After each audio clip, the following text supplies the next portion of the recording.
Pernah nggak kepikiran bisa nggak Al-Quran jadi sumber kebenaran mutlak yang bisa diterima oleh akal murni? Kedengarannya kayak dua hal yang bertentangan ya. Nah, dalam pembahasan kali ini kita akan coba tantang anggapan itu.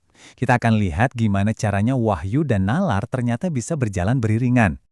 Oke, kita langsung aja masuk ke pertanyaan utamanya. Gini, pemikiran filsafat itu kan menuntut kita untuk pakai akal murni, yang benar-benar bebas dari pengaruh luar. Lantas, gimana ceritanya Al-Quran, yang merupakan wahyu, justru bisa jadi sumber nalar intelektual? Bukankah ini, secara mendasar, sebuah kontradiksi? Nah, disinilah kita akan coba, ya, seolah-olah membangun jembatan antara dua dunia yang sering banget dianggap terpisah ini. Dunia akal dan dunia wahyu. Yuk kita selidiki bareng-bareng, apa benar ada sisi intelektual murni yang tersembunyi di dalam Al-Quran? Untuk menjawab pertanyaan besar tadi, kita butuh alat bantu. Anggap aja kayak sebuah peta atau kacamata khusus buat melihat kebenaran. Kerangka berpikir ini namanya metafilsafat. Sederhananya, ini cara kita membedah konsep kebenaran menjadi beberapa lapisan yang berbeda, biar lebih gampang dipahami. Jadi, dalam kerangka ini, kebenaran itu punya 4 sisi. Ada kebenaran subjektif, apa yang kita rasakan, dan objektif, apa yang bisa diukur. Lalu, ada kebenaran relatif, yang sifatnya kemungkinan. Tapi, yang jadi fondasi dari semuanya, yang paling dasar adalah kebenaran mutlak.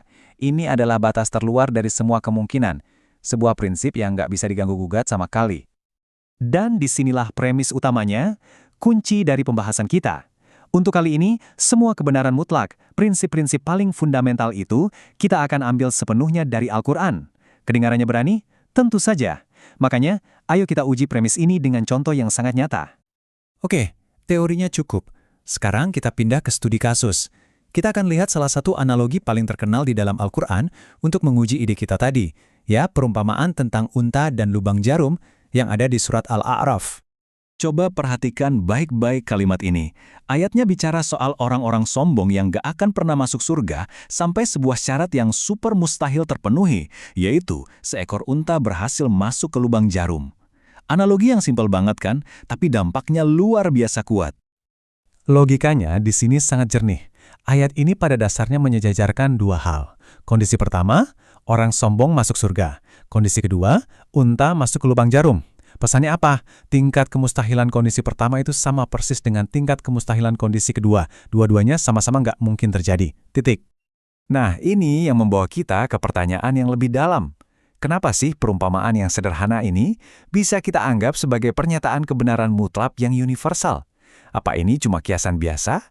Atau ada sebuah prinsip dasar yang tersembunyi di baliknya yang bisa diterima oleh siapapun?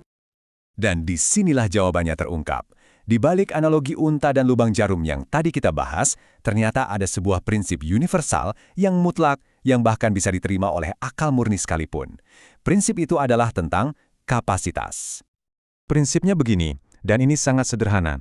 Sesuatu tidak akan pernah bisa dimuat oleh sesuatu lain yang kapasitasnya lebih kecil.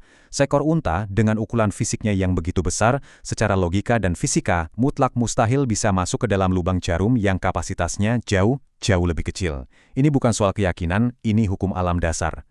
Dan inilah poin terpentingnya. Prinsip kapasitas ini bukan sesuatu yang harus kita terima hanya karena iman. Ini adalah sebuah pernyataan logika murni yang sama sekali tidak bisa dibantah. Siapapun Anda, dari latar belakang manapun, pasti akan setuju dengan kebenaran universal ini. Inilah salah satu bukti bagaimana Al-Quran menyajikan kebenaran yang bisa dijangkau oleh akal. Jadi, kita baru saja melihat bagaimana sebuah analogi sederhana dalam Al-Quran ternyata dibangun di atas fondasi prinsip logika universal yang mutlak. Ini tentu memicu pertanyaan lanjutan yang menarik untuk kita renungkan. Kalau prinsip sedasar kapasitas bisa kita temukan di sini, kira-kira kebenaran-kebenaran mutlak apa lagi ya yang masih tersembunyi dan menanti untuk kita temukan di dalam ayat-ayat lainnya?